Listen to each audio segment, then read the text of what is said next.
Raikantopani is for Thai drama lovers only. Alright, hello, sawadee-kha, and welcome to Axelle's Guides to Thai Dramas. I'm Axelle, and today's Thai drama is Us. My couch is still broken, and I'm still sat in front of it. It'll be like that. Alright, so let's start as always with my first impression of Us. My first impression of Us, like everyone else I guess, was at the GMMTV lineup where the mock trailer of the show was presented, and I was immediately into it. I liked the more indie vibes, I think due to Doc Rak's apartment, which is a little bit giving Not Me vibes. Anyone who's watched Not Me will get what I'm saying. And I kind of liked the repressed love story direction that the show had chosen. I did have a little bit of hesitations because I didn't know how they could take this story of basically a sister is helping her brother flirt with a girl, the girl becomes the brother's girlfriend, and then the sister is actually in love with his brother's girlfriend. With her brother's girlfriend. I thought that this would be a hard story to spread over 12 episodes. And I was right because from the mock trailer to the final show, there were quite a lot of changes made. And we are gonna see, I think it was for the best, even though it sacrificed a little bit of that forbidden love story that I do love in queer love stories. I do love a little bit of repressed queerness, repressed longing. Okay, that's my bread and butter. I do have to say that. And apart from that, I had been a little bit familiar with Emmy. I don't really know from what, but I think I knew of her already. And, of course, in the same lineup, she was introduced as a cast member of Burnout Syndrome, an Afghan show. And one thing about me, I will stand the cast of every Afghan show every single time, okay? So I was already quite interested in her. As for Bonnie, I didn't know her at all. And I was very excited, of course, for seeing Harit, who I consider to be one of the best actors of GMMTV, and especially one of the most versatile Thai actors. I feel like he doesn't get often his flowers. We're gonna talk about it, okay? So this is my first impression of the show. You can see that it's a little bit shorter than my first impression of other shows. Usually I have a whole backstory, but this is a new show introducing a new pairing, new actresses that we hadn't really seen before. So my first impression of the show was limited, but of course it was a GL. I was going to watch it. There was no doubt about that. Now for the synopsis. So the synopsis follows Doc Rak. Doc Rak, or Rak, is played by Bonnie, okay? And she is 20 years old. She's not studying at university, which is quite unseen in Thailand, okay? Thai people take studies extremely seriously. There is no concept such as taking a gap year, taking a break from your studies. It's a very, very rare here in Thailand because a lot of Thai people see their studies as a way to find a good job, to start their career early, and to be able to climb the corporate ladder. We have to take Thailand as the developing country that it is, and Thai people are trying to seize the opportunity that this development is giving to them. So that's why studies are extremely important in Thailand, and there's not really a lot of people who take gaps in their studies.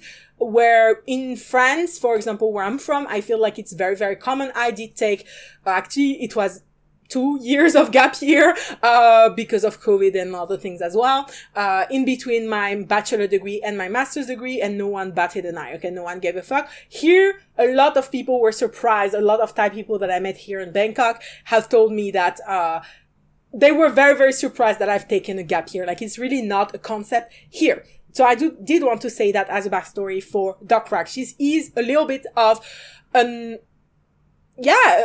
special character. We haven't really seen this type of character before, which is very exciting. And so Doc Rak is working at this cafe called Art and Us, which is owned by P.Egg, played by Leo Sose. I feel like Leo Said these days is in every fucking show. There is Pim and Nacha working there, played by Yod Patsit and Samantha Melanie Coates, who both come from Wabi Sabi. They've been longtime friends, so it was quite nice to see them here. I followed them for so long. And so she works at this cafe, and she is going basically to get her teeth done at the dentist. Who's her dentist? It is, of course, Pipam, played by Emmy, who is still a student, so she offers discounts, and that's how they come to know each other. So basically, Dokrak has liked Pipam since their first meeting, because in their first meeting, she arrived in the dentist's room, and she saw Pipam crying, and that touched her heart, made her fall for her. I feel like that's such a sapphic way. Like, I saw her cry, and then I fell in love. That's so gay. I feel like, yeah, I love that. Anyways, and Dokrak is estranged from her parents. Another way in which Dokrak is such an original character. We're gonna talk about Us, girl. We're gonna talk about how Us has finally given me the trope that I've always wanted to see in regards to toxic parents. We're gonna talk about it! I'm so happy. Literally, I love this show so much. By the way, spoiler, hello! I love this show. If the thumbnail and title didn't give it away already. But basically, Dokrak is still in contact with her brother, played by Singh, called Kawi Pikawi, giving me Be My Favorite vibes. Also another show that I fucking love. But anyways, and so Dokrak already kind of likes Pipam, but then Pikawi comes to her, and Pikawi they're extremely close as siblings. He's been kind of the one who always supports her biggest cheerleader. And although Pikawi still works at their parents' hospital, so everyone in Dokrak's families are doctors. So their dad owns a hospital, their mom is a psychiatrist, Pikawi is also a doctor, and basically the disagreement that has estranged Dokrak from her family is that she doesn't want to study medicine. And that has created such conflict that she has gone away from home, not started her studies, and is actually working at the cafe Art and Us to sustain her living. Now Pikawi tells her that he met a woman and fell in love with her. And that woman is who? It's Pipam. And so what does Dokrak do? She starts drawing these little cute sketches of Pipam to her and passing them as Pikawi. So basically Dokrak, who already likes Pam, is kind of doing her brother's dirty work for him. You can tell that Pikawi likes Pam, but it's very like surface level. I feel like he kind of like, I feel like Pam is kind of his manic pixie dream girl. Like anyways. So basically we learned from episode 1 that Pam is shady as fuck. And this is when, from the mock trailer, we have a huge change, okay? In the mock trailer, the story that was presented to us is Pam and Kawi are already dating. Dokrak falls in love with Pam. They are cheating behind Kawi's back. It's a story of betrayal. It's good. It gives us queer forbidden love, but it also makes them bad characters, right? Like cheating with your brothers or sister or siblings partner is, no matter what the circumstances are, fucked up. Okay? It is fucked up. Therefore, I feel like that's why they changed the plot. And in this plot, Pam is actually kind of a spy. She has been sent by this other character called Nene, played by Mim Ratanawadi, who has been added into GMMTV and has become View Benyapa's new ship. So to make a long story short, View used to be paired with June. I used to love them. I was a View June girly, you guys. I was a View June girly. And due to unforeseen circumstances, like there's a lot of rumors, their managers wanted to push them with other people, but I don't know. I don't really care. What's done is done. I'm still sad. I still do think that View June was the superior ship because it was a natural ship. It's a ship that happened, if you don't know the story behind View Jun. They were both in 10 Years Ticket, but View was paired actually with my favorite actor of Jumpon. And they had kind of an enemies to friends storyline, and the chemistry was on point. Okay, I loved them in 10 Years Ticket. You could see the chemistry. They were put as the secondary ship in 23.5. They were amazing in that. And then their ship broke down, even though they were actually very, very popular. And I do think that if this happened only due to their managers and because they wanted to pair them with other people, it's very, very dumb on the manager's part, because you can never outdo the original ship, in my opinion. Especially for me, I don't really like ship hoppers, like these actors that change ships every fucking 2 or 3 years. I can't take it seriously. Like, at this point, either don't commit to a ship at all, which I also can respect a lot. I'm not like a fixed ship girly. I only like a few of them. But yeah, anyways, all that to say, now Meme has been paired with View. To this day, a lot of the comments are still about View Jun. So it's been like almost, no, maybe not a year, but it's been 6 months since they broke up, over 6 months, and there is still a lot of comments about View Jun. So I was very, very curious to see what Meme, like what her acting was like, what the chemistry with View would be like. I do think they're a little bit not that much developed as a side pairing, but I really liked Meme, spoiler alert. Okay, in this role, I think she did amazing. However, okay, so Pinene, at first, we don't know who she is. I'm gonna spoil you guys. She is Dokrak and Kawi's half-sister. Basically, their dad is a fucking asshole. He's a controlling bitch. He has been cheating on their mother for years, and he has had so many children out of his marriage, but he never took any responsibility. He doesn't want to give them his name because he's obsessed with his reputation. Again, he is a very rich, very established man with a hospital to his name. He doesn't want to have like random kids out in the fucking wild. Okay, so he doesn't acknowledge all of them. He just gave money to the mothers and tell them to fuck themselves. But Pinene, in particular, basically, gun spoiler, but I mean, you're watching an episode about this, so I am guessing you've watched the show, hopefully. Basically, her mother basically went fucking crazy from being abandoned by Nene's dad, which is also Dokrak's dad, and she literally killed herself. Like, basically, she got into a big depression, and it has messed Nene for life, which I totally understand. Nene, in my opinion, is one of the most interesting characters in the show, without a doubt, and we're gonna talk about it. I think the show is really good. I really loved it, you guys. Oh my god. So the basic plot is that at some point Pam and Kawi get together, but at the same time, Pam has been sent by Nene to be a spy. Okay, she's being paid by Nene. Pam is more from a poorer background. And we learned that Pam's parents got killed by the hospital, by the dad, like Dokrak's dad, because at the same time that they got into an accident and they were almost dying, a minister, a very important person, got also into an accident, and the dad decided to save the minister, even though he arrived after the parents, and during that wait, the parents died. So Pam has always known that she hates this dad. So when Nene comes to her and asks her to seek revenge, she first accepts, and that's when she decides to approach both Dokrak and Kawi separately, and then they, of course, they're siblings, so they know that they both know the same woman. Sorry, I got so scared. This is the basic synopsis. Now for the characters.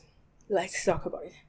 Now, again, I was more of an Emmy girly before watching this show. I'm still a little bit more of an Emmy girly. But I do have to say, in this, Bunny ate up, okay? And why? Because Dokrak, as a main character, is so good. I absolutely loved her. Again, I always talk about how the main characters in... Usually it was BL, but honestly it's in every show, in every Thai drama, is a little bit more bland, usually, to make it so the viewer can relate to them and kind of put their own twist to them, kind of see themselves through these characters' eyes, right? And Dokrak, in this sense, is like, she's very kind, very nice. She is kind of a perfect character, but at the same time, not at all. She has a spine. She is strong-headed. She doesn't hesitate to, again, take a very unconventional way, which is to not start her studies until she actually knows what she wants to do.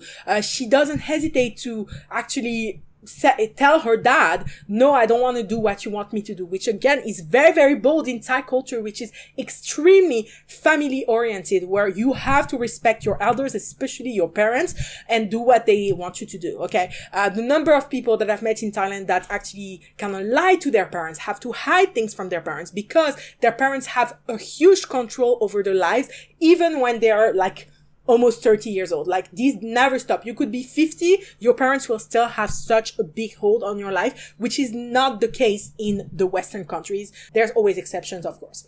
But, she is for me an amazing main character because she's a little bit basic. She's a good person. She's a great person. She barely has any flaws, but she still falls in love with her sister's boyfriend. She still pursues her, even though she knows that it's gonna hurt her brother. She still has a spine. I think for me, what I love the most about, you can make the most basic character kind of boring, just give them a fucking spine. Okay. When I think, for example, about another character like this, Jane from The Trainee. Jane from The Trainee, super basic. He's kind of like Prem from Cooking Crush, and also played by the same fucking actor. But not Jane. Ryan from The Trainee. I'm so sorry. Ryan from The Trainee is very, very, like, has a spine. Okay, he could be basic, but he has a spine. He's the one to pursue Jane. He's the one to tell him, if you want me to see me, make me your boyfriend. He's very, like, outspoken, and I feel like these characters can always be basic, but if you give them some types of personality, if you make them like outspoken, make them have a fucking spine, it always works for me. This is what I mean, is like, you can make kind of the perfect main character where they're a little bit blonde, just give them a fucking spine. That's all I personally want. Again, this is maybe a little bit biased on me, but that's my opinion. Okay, so I absolutely love Doc Rack. I think she is an amazing character. We're gonna talk about the acting of Bonnie as her. I think she did incredible, really, really. But as a character, Doc Rack is really amazing. I think it's so easy to love her. It's so easy to root for her. And she's just honestly one of my favorite main character of all time. Like, she ate with that one. I really loved it. As for Pam, she's a completely different character to Doc Rack. Doc Rack, despite the fact that, again, she's estranged from her family, her relationship with her family and her brother, and is very, like, is unsure, the fact that she isn't really studying, she doesn't really know where her life is going, but she still has this kind of positivity to her. She's kind of like a character that is very bright, not bright in terms of intelligence, but in terms of, like, output. She will kind of light up the room.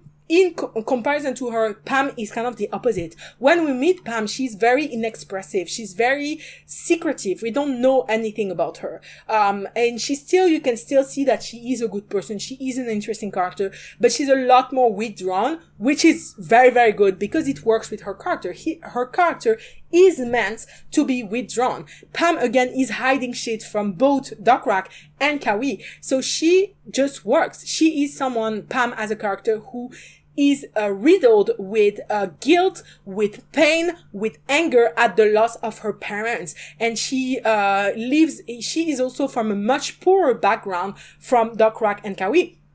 And even Nene. She is someone who lives in a small house with her grandma, who owns not a candy shop, a sweet shop. The grandma also is iconic. I really love her. She's the one who played Of Jumpoon's grandma on 10 Years Ticket. Second time I've mentioned 10 Years Ticket today in this episode. But, I really remember her because she had Alzheimer in 10 Years Ticket. And that storyline with Of Jumpoon, my favorite Thai actor, and a grandma who has Alzheimer, when my own grandma had Alzheimer and actually passed away from it. For me, it really, I was bawling, you guys. The tears were streaming down. Anyways, so this grandma, I still remember her, okay, this actress, and I think she did amazing here. I also loved the side character of Piti Tang, who is a trans woman character who is their neighbor, but has basically been adopted into their family. At some point in the later episodes of the show, we learn that she is an orphan orphan, and that she has basically, yes, been adopted by Pam's grandma. And I actually love this trio of women with the grandma at Petit Tongue. Really, really worked extremely well for me. I really love this. Honestly, the more I think about this show, the more I'm like, I fucking love this show, you guys. Oh my god. To finish on Pam, I think Pam is a very interesting character with very interesting love interest. She carries this secret with her, but at the same time, she's so in love with Doc Rock from the beginning. It's really beautiful in a way that it just works. And I think the more withdrawn acting from Emmy, while it is less like charismatic than Bonnie's acting as Doc Rock, I think it really, really worked for this plot, for this character. And the acting is so good. We're going to talk about it. Then we have Sing Arit as Kawi. Kawi is the older brother of Doc Rock. He's already established as a doctor, and he is kind of in between Doc Rock and his father. He still lives at home, very common, obviously, in Thai culture. He works for his father, so he's really under the thumb of his father, and he doesn't dare to rise up against him until the very end of the show. And at the same time, he still is the link that Doc Rock has with the rest of her family. He still is extremely attached to her, extremely fond of her, and I thought also the siblings' relationship between these two was absolutely beautiful. I do really love Singarit, so I'm extremely biased, but I really love Kawi as a character. And what I loved most about Kawi is that we don't really know. He's a very, also, just like Pam, he's a little bit of a secretive character, because at the beginning of the show, we see him as this loving bro who has a crush on Pam. Okay, maybe it's a little bit awkward for him to ask his young sister to kind of try to seduce the girl he likes for him.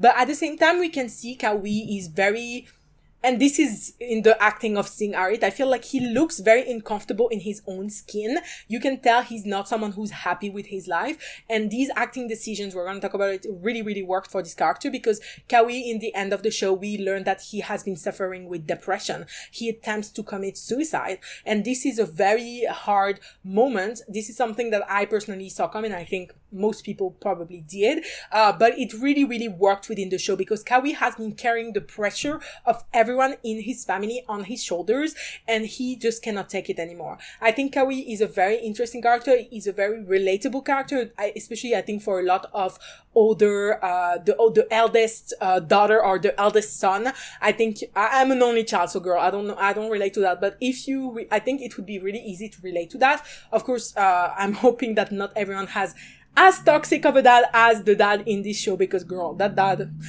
he got what he deserved, but we're gonna talk about that. Anyways, so it was just really, for me, the character of Kawi is very interesting, because in the early episodes, when we see people say, like, he has a relationship with Haute Viewby and Apia's characters, we're gonna talk about her in a second, but Haute, like, a lot of people sing Kawi's praises, be it his mother, Doc Rock, his sister, or Haute, and every time he's like, I'm not that good of a person. And at first I got a little bit scared in the early episodes. The first time he got that kind of gone look and being like, I'm not that good of a person. Is he like a secret like rapist or something? Like I got really, really scared. But actually it's just that he doesn't have any self-confidence. His whole identity he has built through the way that his dad wanted him to be and not what he really wants to be. And he really lacks a lot of self-confidence, which is also very, common in people who suffer from depression. Trust me, girl, I've been through that. So in general, I think Kawi is a very interesting character. He's not as, he's just like, he works a lot to me. And I really, really liked his, relationships with the other characters in the show. Then we have Haute, played by Viewby Napwa. So Haute, he used to be kind of like almost the arranged marriage of Kawi, but she is a lesbian, so she kind of shut it down. She started her own bar, which she hired Doc Rock to play music at. And she is a very flirty character. I kind of liked her. I was watching, of course, Tempo and Us kind of at the same time, because they aired kind of at the same time. And I did find some similarities between June and Haute, about both of them being like very queer-coded, flirty characters that kind of love chaos, and I love both of them. I think June is a little bit more realized on that trope. But as a character, Oat is very interested, maybe a little bit underdeveloped compared to the other characters, definitely. But I really loved her, and I love Yube Napa. Like, she's been one of my favorite actresses for a while now. So I really loved Oat, but there's not much to say about her because she is much more of a side character than even like Nene is. Speaking of Nene, so Nene again is played by Mime, and I think for her first role at GMMTV, this was a really great role. Apart from the fact that she is very short and they try to make her look taller by giving her these huge like heels, which was a little bit funny to me, but she is a very interesting character. We meet her from episode 1 and she's very mysterious. We know she hates Dokrak's dad, and by extent she also hates Dokrak and Kawi. And I kind of guessed from the beginning that she was their half-sister and she hates her own dad. But I think she works really well because she unfurls slowly. But from the beginning, you can see that when she speaks about that dad, she has a lot of revenge, a lot of anger towards him. And it works for her character, who is the one seeking revenge throughout the whole show. I also think the acting, the way her eyes like kind of look into the distance and kind of start being like getting wet when she thinks about that, felt really like good acting wise. And as a character, I found her to be a really interesting character, especially towards the end, when she, spoiler alert, becomes more on Dokrak's and Kawi's sides and realize that they're all victim of the same man. And instead of wanting revenge on Dokrak and Kawi, she kind of switched to only be on her dad. And it's very beautiful when you see this family kind of get together, even though it's later in life. I actually really, really enjoy this trope, and I truly believe one of the strengths of Us is the family aspects, and I do love a good family drama. I think that's why I really loved Us as well, is because it's good. Then you have Kem, who is of course Dokrak and Kawi's dad. He's a piece of shit. I literally have nothing to do about it, but he felt very relatable in the way that a lot of small men, and when I say small men, it's not in size, it's not in height, it's not in anything, it's small in terms of who they are as a person. They are small in their identity. They have no personality, no identity outside of the way that they are perceived by others. And I feel like, honestly, there are so many men like Dokrak and Kawi's dad, and he felt a little bit relatable on that aspect. Not relatable, but he felt like, I think we've all known a man like him, maybe not as crazy as him, but he felt very realistic, even though, of course, he's a little bit cartoonish, and he's giving kind of more like soap opera rather than TV show. I honestly feel like there's a lot of men like this, and we've all met at least one like him. And as for the mother, I think it's also kind of the same, like a very passive woman. I feel like a lot of women from that generation have been this way, especially in countries that have been a little bit more conservative in their belief, like Thailand. I think it's very, very common for women to endure a fucking shitty ass relationship. And to this day, the problem is, even in 2025, there's so many women that were born in the 21st century that still endure this type of relationship. So honestly, although yes, it might seem a little bit cartoonish, like who would put up with that? Honestly, I felt it was very realistic, and I'm glad the mom in the end does get her shit together and finally divorces the dad again. Very good. Then we have the grandma. The grandma is, we don't see her much. She's definitely a plot character. She dies, but it worked. Again, I really love the family dynamic. And as for Titang, who is also part of this like kind of adopted family dynamic, I really loved her.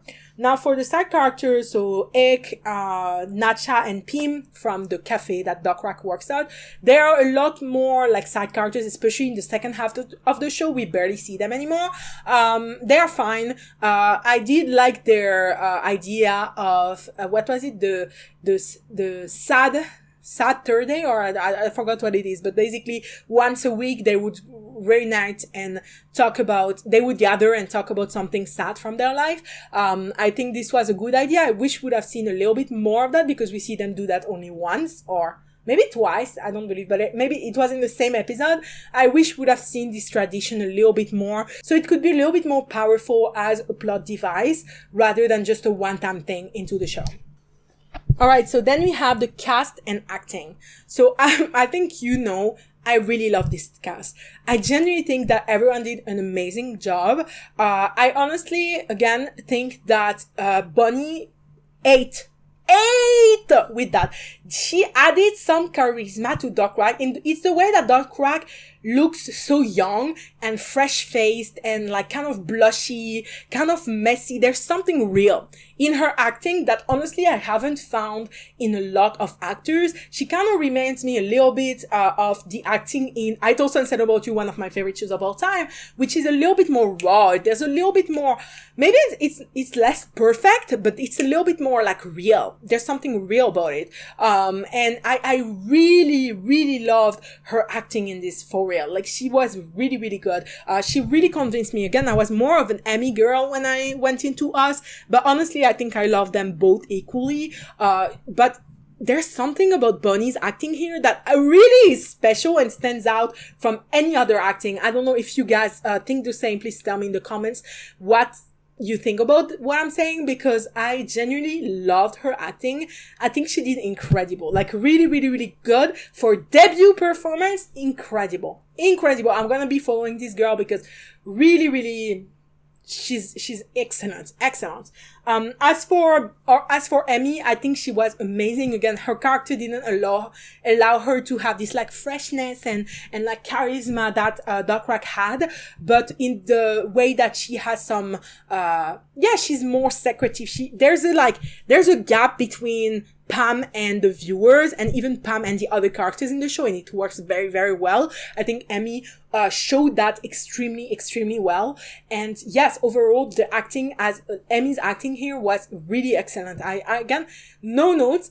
Singarit, oh my god. Again, as I said, I consider him one of the best actors at GMMTV because he can do any role. He can do comedy, he can do silly, he can do angsty, he can do crazy, he can do villain, he can serve any type of flavor. And this is a very rare quality, okay? Usually, a lot of Thai actors get a little bit pigeonholed into certain roles, but Singharit had the unique opportunities to act in so many different genres and in so many different roles. And here as Kawi, I think he did amazing, especially in the later half of the show, where he has a lot more emotional scenes. That shit worked very, very well. I really felt it, and you can really feel the pressure that Kawi is under. You can relate to his character, even though he is only a side character to the show.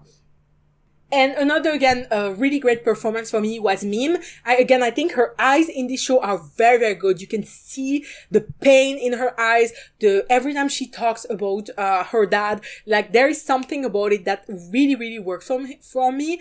And, I, again, was a Vyuju fan at the beginning. So I didn't come in like being very biased towards Meme. Maybe it was even the opposite, but I'm very excited to see where she goes. And I'm excited to see where her and View go as a character. As for all the other performances, I think they were all very, very good. I think that the mom and the dad also worked very, very hard, to make their characters, so for the dad to be like infuriating, but to feel real. Like, it felt real when he got angry because he lost control over his family. It felt so real. And the mom, the passivity, the way that she kind of feels hopeless and helpless, just like Kawi does, felt also very well acted. So honestly, for me, there is really no notes to the acting. This was phenomenal. I really loved it. Now the writing. I genuinely think the writing of this show is very, very solid. I think the only aspect of the show that usually I would criticize, so I do have to criticize it here, is that there's a little bit of the show that feels a little bit like a showcasing of fan service scenes between Doc and P-Pam. And there's a little bit of repetition, for example, of something that I noted is that there's a lot of scenes that take place once, P-Pam and Doc are together. I found it very, a little bit repetitive because there's like at least 4 or 5 scenes of them in bed, kissing, and being cute together. And although these scenes were very cute, and really showed us their chemistry as a couple, we're gonna talk about that girl. Okay, we're gonna talk about that. But I felt like it was a little bit repetitive because it took place in the exact same place. And although, yes, it made sense that they would be in Doc Rock's bed because Pipam stayed over, I feel like they should have given us a little bit more locations because it felt like, honestly, it kind of felt like they just filmed all the scenes in the bed, like back to back to back to back. And there's not much happening in these scenes. They're just like cute scenes between them. So I felt like a little bit the writing could have given us a little bit more diversity in the scenes between Pam and Doc Rock once they're together. It's true that this show doesn't have a lot of different locations. It's mostly either at the cafe that Doc Rock works at Doc Rock's apartment, in the street, or at the house of Doc Rock and her parents. And then you do have like one episode that takes place outside of Bangkok in nature, but there's not that many locations, and I feel like they could have made it a little bit more. And of course the writing is part of that as well. But apart from that, I think the writing was very, very solid. It told a story that was a little bit, simple, but again, by adding this aspect of Pam lying to both Kawi and Doc Rock, for me, it worked very well. And the character of Nene, for me, really improved the show, made it more interesting, and made the ending a lot more interesting, because then it didn't, the main climax of the show wasn't actually the fact that Pipam and Doc Rock started dating behind Kawi's back. It was part of the climax, but not the full climax. The full climax is actually finally everyone that this fucking shitty ass dad has wronged getting together to give him his karma, and his karma is to end up all alone like he deserves, and that is beautiful. I thought the writing was really, really good. The writing was also very daring, again, by making Doc Rock such an unconventional character that does things in a way that usually codes in Thai dramas, the Thai dramas codes, which most Thai dramas respect and live by. They destroyed that. The writing was like, fuck this shit. We are going to make the toxic dad character pay for the first time ever in a Thai drama. We're going to talk about that. This, I have mentioned countless times,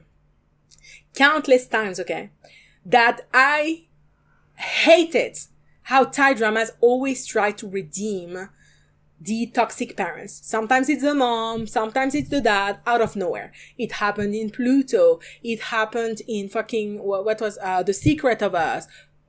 It happened in almost every show, and it was really beautiful. Beautiful! For me, it's my favorite part of the writing of the show. That this time, they did it. The dad gets what's coming to him. He ends up all alone with everyone turned against him, and I love that. This is called the consequences of your own actions. There was no, but he's your dad, you should forgive him, family, blah, blah. No. For once, they stuck the fucking landing. And just for that, I adore us, okay? I actually love the whole show apart from this storyline, but the fact that they actually stuck the fucking landing on this fucking toxic dad storyline, I'm so happy. Again, I have been watching Thai dramas for 8 years. I have watched over 400 Thai dramas. None of them has ever pulled this. None of them has ever dared to suggest that you can indeed cut a toxic person from your family off. And the fact that they did this in this show, kudos. Literally, they deserve no award in my eyes because no one has ever dared to do that before. The writing just on that fact, I feel like this show dared to do so many different things that usually Thai dramas don't. They dared to have Doc Rock figure herself out and take a fucking gap year and work before she studies, and it would be fine. They have dared to have, like, everything in this show I feel are a little bit different than other Thai dramas. This show feels drastically different on so many levels from other Thai dramas. Also, thinking about it, there's also, I don't really remember any strong sibling relationship between a little sister and a big brother like this that has like marked me this much in a Thai drama. And I think this is also a highlight of the show. It's really, again, as I said, the family dynamic in this show for me carried this show on top of the pairing, which I love. We're going to talk about that. And so it's really good writing that they developed the characters as entities, okay? They're not just their love stories. They have a career that they're aspiring to. They're figuring themselves out. They have a family situation that they are aspiring to. I found it absolutely beautiful. Absolutely beautiful. And honestly, the writing, I really have honestly almost anything against it. I think it was so good. I think it was really, really solid. When I think about it, I literally have nothing negative to say about the writing. I loved all of it. Of course, it's not perfect writing. If I was to rewatch the show scene by scene, I could point out things that I didn't like. But overall, this show is so solid in its writing and also so different. And I love it when a Thai drama dares to be a little bit different, dares to try something new, to show us a storyline that we haven't seen before, to show us characters doing things we haven't seen before. I love it. So for me, the writing is really chef's kiss. Just for that fucking toxic dad getting what he deserved, honestly. That's already 10 out of 10, girl. Next, for the cinematography. So this is a show that is definitely, sorry, my back hurts. Oh my God. So this show definitely is a little bit more basic in terms of cinematography. I did like, the color grading. I did like the kind of atmospheric, like in terms of visuals that this show has. It's a little bit more like colder tones, and then inside of Doc Rack's apartment, which is a lot of like brownish, like orangish tones. I did like it, but for me, it didn't really stand out in any particular way, but it is a good looking show. Like it's like most GMM TV shows, but it's good. It's good. Then the pace. For me, the pace was so good. I think the pace for me never got boring because we had plot A, Pam and Doc Rack falling in love, and plot B, this whole family story. And the plot B really came true in that, where it kind of upheld the whole show and kept the tension going, even once Pam and Doc Rack got together. Especially since, again, Pam and Doc Rack, what I love in Us as well, is there's no breakup. Once they're together, they pull through. They even have a long distance relationship. They don't let it get to themselves. It's beautiful to see like a real partnership, and the way that they don't break up. There's no like angsty episode 11. Like I loved it.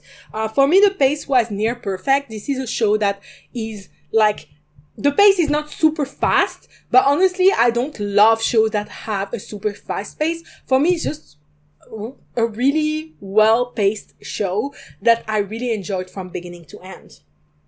Now, the ships and chemistry. So in terms of Pam and Doc Rack, I think they worked so well. The chemistry was incredible. There were scenes, like they kiss a lot in the show, a lot more than I've seen in other GLs and even other BLs. Like there's so many kiss scenes, and there's so many scenes where their faces are very close to one another. Like you can tell the chemistry is like, I feel like these scenes, as I said, a lot of the scenes, like after they get together in Doc Rack's apartment, I feel a little bit like there's not much going on, except we are kind of basking in this couple and this pairing's cuteness, where they're just adorable. The chemistry is, honestly, the chemistry is some of the best I've seen. The chemistry is good. I've become an Emmy Bunny girl. I really love them, okay, as a pairing. I think the chemistry was some of the best, and I did really like Pam and Doc Rack. I feel like they complete each other.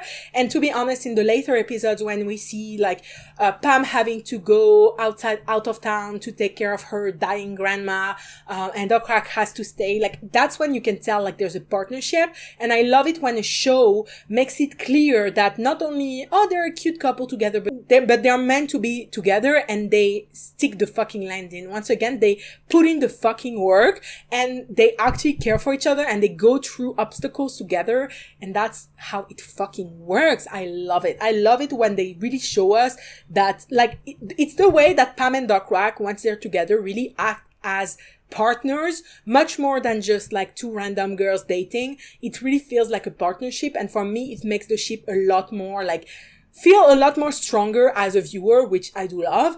As for Nene and Oat, the chemistry was really good. I just wish they would have been developed a little bit more. I think this was really seen as their introduction before their role in Girl Rules. I'm quite excited for that show because it already has Namtan Film, my other favorite GL show, GL Ship with Emmy Bunny. Now I'm a Namtan Film and Emmy Bunny girl. But I'm excited to see them in a role where they are gonna have a lot more development, even though they're still sadly a side ship.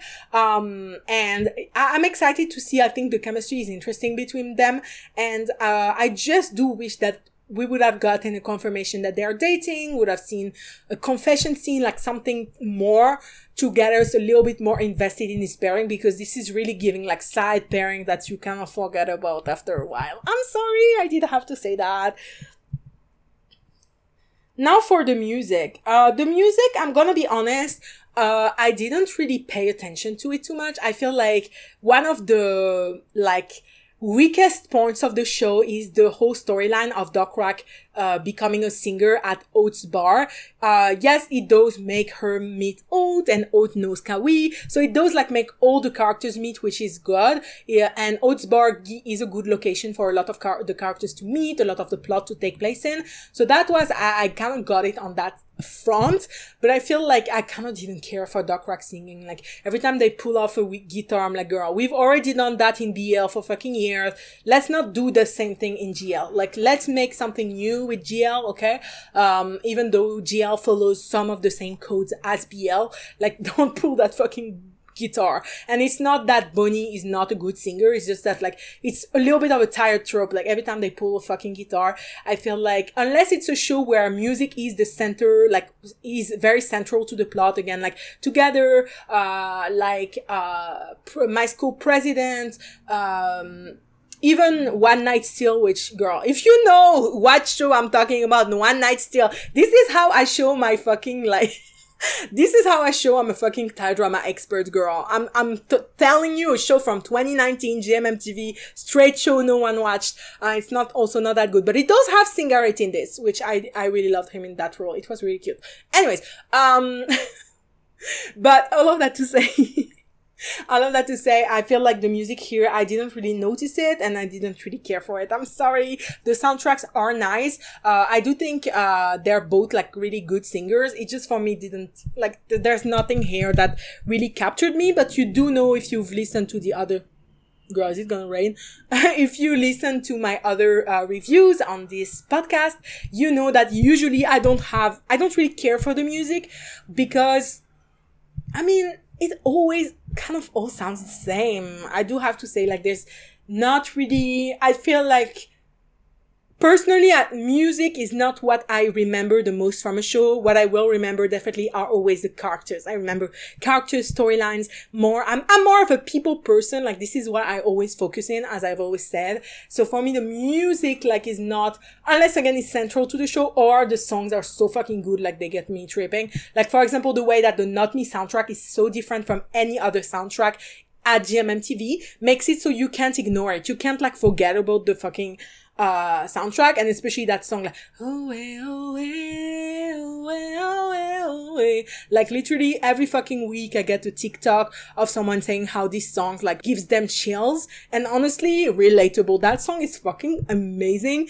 It's the best choice of songs chosen for kiss scenes of all time, okay? Let me be clear about that. And yes, I have hit my quota of talking about Not Me every single episode of this podcast. Thank you for noting that.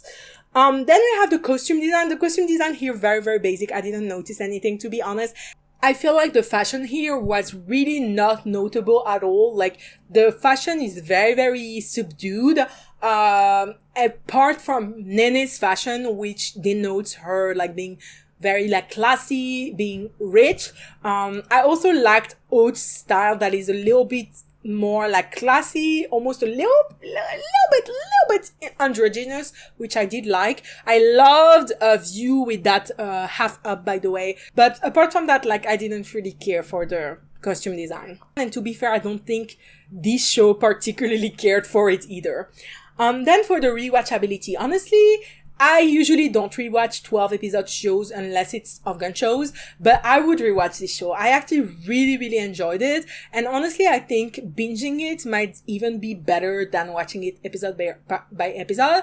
I binged the second half of the show because, as I said in my Tempo episode, I don't know why I've been like really bad at like watching one episode a week. So usually what I did with Tempo, with what I did with Us, and what I did with Pluto, I watched half of the show like each week as the episodes aired, and then I dropped out, and it so much time passed that I was like overwhelmed with the amount of episodes I had to catch up with. So I just wait for the show to end and binge watch the second half in like a day or two. Which is not good. I don't like that. I prefer to watch like each episode as it airs or binge the whole entire show. But I don't like the cuts in between. But here it didn't impact what I feel about this show, and it was the same with Tempo. I still love both shows. Pluto, it did impact. I didn't go watch that fucking episode. Anyways, but I feel like the rewatchability here is quite strong, especially if you like the pairing like I do. And the story for me has an element that I really love. Again, I'm very big on family drama, like plots, especially when they're handled well, like here, where I feel like it is realistic and it is like you can feel the care these characters have for each other. Again, I really love the relationship between Kawi and Doc Rack, and when they kind of adopt Nene into their family, I found it really beautiful. One thing about it though that I forgot to mention is that I found it so fucking funny how literally we see Kawi meet with one of their siblings, like hidden siblings. Girl, it's gonna rain. If you hear like thunder, this is Bangkok in rainy season, but and this is why there's no light. It's 4 p.m. girls. Anyways, I'll fix that in post, I guess. But I really found it like really fucking funny, because when I saw that like we could feel, you can often feel a storyline approach, and I could tell that Nene would come like to be part of the family, but I was like, oh, let me guess, they're gonna welcome Nene into like an official part of the family, but all the other fucking kids are gonna not be seen at all. And that's the case. We literally never seen the other sister that Kawi meets once.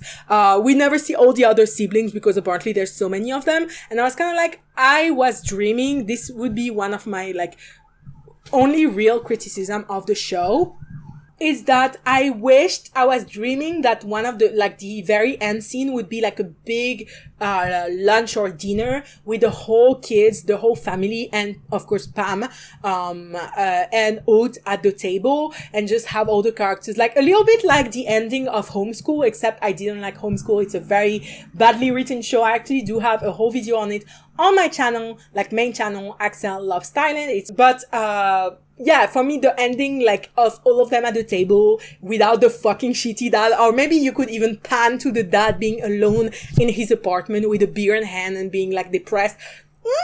Satisfying! It would have been so, like, karmic justice. I would have died. This is kind of what I wanted to see. Sadly, we didn't see it. And I do feel like it's a little bit unfair that Nene gets to be accepted into the family, but all the other kids, we never see or hear about them. I do guess that, like, off screen, probably they are also welcomed into the family, but still, like, it's a little bit, I wish we would have seen it. But maybe they thought it would be a little bit too, like, cringy to have all these kids, like, pretending to be happy at the table. I don't know. I'm not sure. But in terms of rewatchability, this is definitely a rewatchable show to me. I probably won't rewatch it because I already don't watch that many Thai dramas these days. So I don't have time for a rewatch unless it's an Afghan show once again. But, or a miniseries. Miniseries, I rewatch them all the time. That's why I watch most of the shows that I rewatch are actually Korean BLs or Japanese BLs, because there are only 8 episodes. It's so easy to rewatch them. Now for the rating. So this show, I'm so offended, got an 8.3 on my drama list. But honestly, when do I ever agree with the my drama list rating? Again, like this, Not Me got an 8.5, even though Not Me is at least a 9.5. And this deserved, I gave it an 8.5. The only reason I gave it an 8.5 is because for me, when I give a show a 9 is that I probably cried while watching it, or at least it really moved me beyond words. It kind of had something that moved me a little bit deeper. And although I loved Us and I thought the angsty moments, the emotional moments were really well done. I thought the family dynamics were really well done. The relationship was really well done. The writing in general was really well done. I didn't cry in front of it. I didn't really feel that touch because I don't really relate to this show. And yes, I usually give a 9 to shows that I feel like changed my life a little bit. So for me, that's why I gave it an 8.5, but an 8.5 is a really, really good grade. This is what I gave to Tempo. This is what I gave to Be My Favorite that I mentioned earlier. These are shows that I love, that I found very well made, that I found that are topics that are very interesting, and I really, really love this show. And girl, I mean, I thought it's pretty obvious from this episode though. Usually I'm like criticizing, like if you remember my Pluto episode, girl, and then here I'm like, oh my god, it was so good. And Pluto, it was an 8.5 on my drama list. So this is what I mean when I say I don't agree on my drama list grades, because girl. And then how I would fix it, again, I do honestly would just fix it by having a big lunch at a table with all the kids in the end.